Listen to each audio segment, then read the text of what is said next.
and welcome to ET Inside, where we get you a 360-degree view of the big picture in business and economy. I am Sridhar Ramakrishnan. On the show today, India's booming population is consuming more and more, but its cities are nowhere close to managing the thousands of tons of waste generated by households. No doubt your electronic toys such as mobile phones and computers make life easier, but they're also environmental time bombs. And while India sleeps, the world is dumping its most hazardous waste on India's shores. At top story first, tons and tons of garbage pile up every day in every corner of the country. And guess who's managing all this waste? Well, it's largely rag pickers.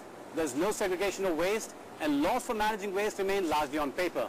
The one and only silver lining to this sad story is that nearly 60% of all waste generated is organic.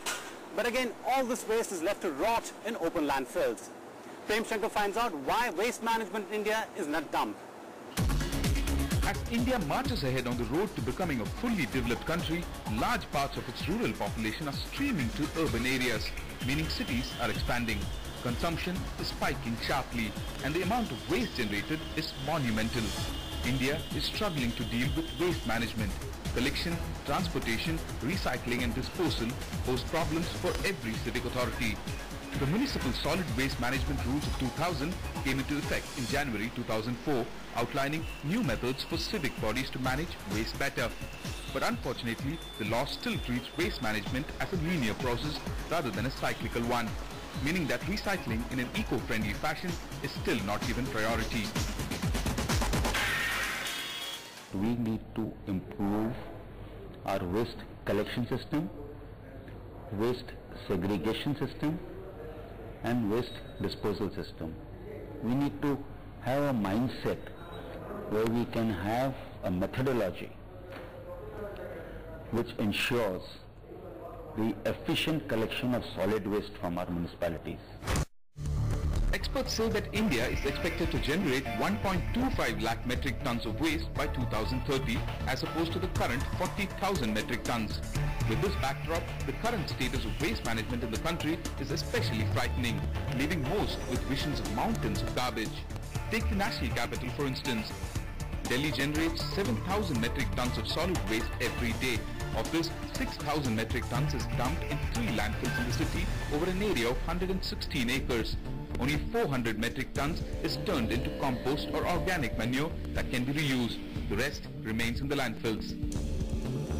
2 project हमारे चल रहे हैं, 2 जगह हम manure बना रहे हैं, एक जगह एक्चुअली कन्वर्ट कर रहे हैं, पर और अधिक नजदीक लगाने पड़ेंगे ताकि पूरी दिल्ली के कूड़े को हम कन्वर्ट कर सकें. Currently, 1 plant is in operation in Balaswa to convert waste into compost. 2 more waste-to-compost plants are being set up at Okla and APMC Tikri. The Delhi government also proposes to set up 2 waste-to-energy plants in Okla and Timarpur too. Delhi municipal authorities are also trying to set up 2 more landfills or dump yards at Jaipur and Pabana over 175 acres of land. But environmentalists are angry about this move.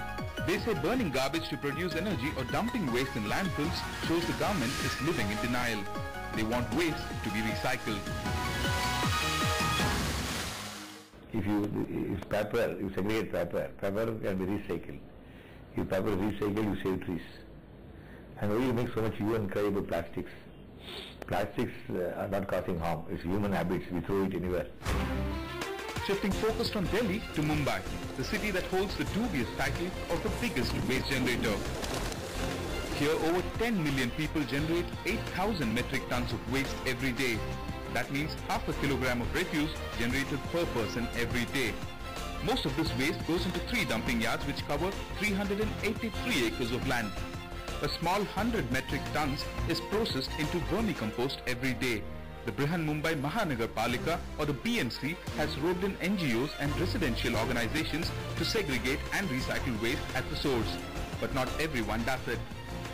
And as people continue to stream into the city, the BMC is struggling to catch up because the existing landfills are simply not enough. This landfill is not the only way to acquire more land. India cannot afford more land for MSWs.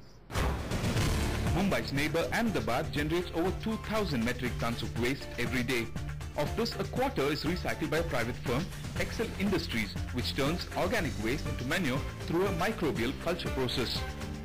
The rest of the garbage goes into thousands of acres of landfill at Tirana. They have been making good attempts to do the door-to-door collection of the waste. In segregating the waste, the debris waste goes elsewhere, etc. Of late, they also started the practice of collecting the restaurant waste. So that it's reasonably segregated pure organic matter which can be given to companies like ours for converting into compost or energy or whatever. The Ahmedabad government has proposed setting up of an incinerator to dispose of the accumulating garbage in the city, and this poses stark environmental concerns for the burgeoning city. Just like in Cochin, where the civic authorities have formed the Cochin Waste to Energy Private Limited, a firm that takes care of waste disposal in the coastal city.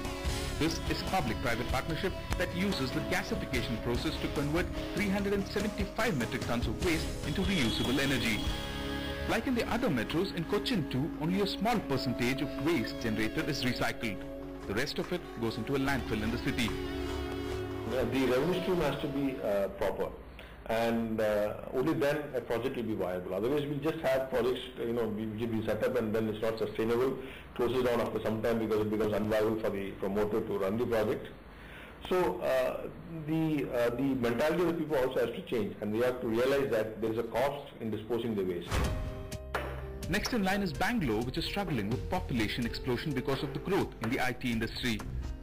4 years ago, the Karnataka Compost Development Corporation was processing most of Bangalore's organic waste into compost. But now the state government has been at a loss for methods to tackle the 2,500 metric tons of waste generated every day.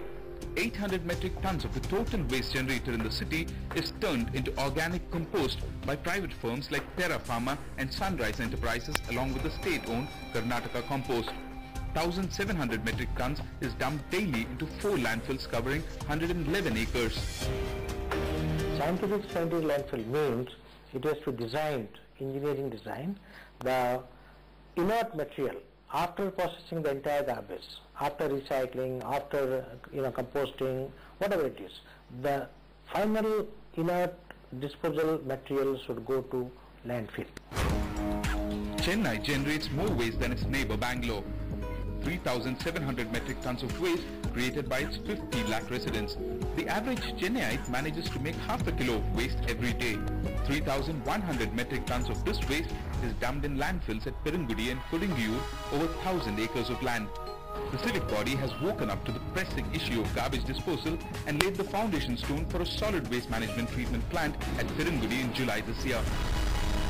The idea of disposal system is that it should work like a factory. Presently garbage is going in and nothing is coming out. So what we intend is that garbage will go in, it will get processed, it will get converted into compost, recyclable pallets and bales, and then bricks, and then it will be taken away. Maybe 5 or 10% only will remain, 90 to 95% will just go away. As city civic bodies gear up to tackle the growing menace of waste disposal, they appear to be making bigger mistakes, like incineration of the waste, thereby releasing poisonous chemicals in the air and effluents into rivers and lakes. It's a classic case of missing the woods for the trees. India needs stringent laws to protect its ecology and environment. Polluting the air and water to get rid of its solid waste is simply not a sustainable solution. It's not just the municipal solid waste that's crying out for a sustainable solution. The TV that you're watching me on could also pose an environmental threat. We'll tell you how after this short break. Stay tuned. They've followed their heart and chased their dreams to soar in the high skies of entrepreneurship. And now, they're looking for India's next pioneers. Send us your success stories and you could have a one-to-one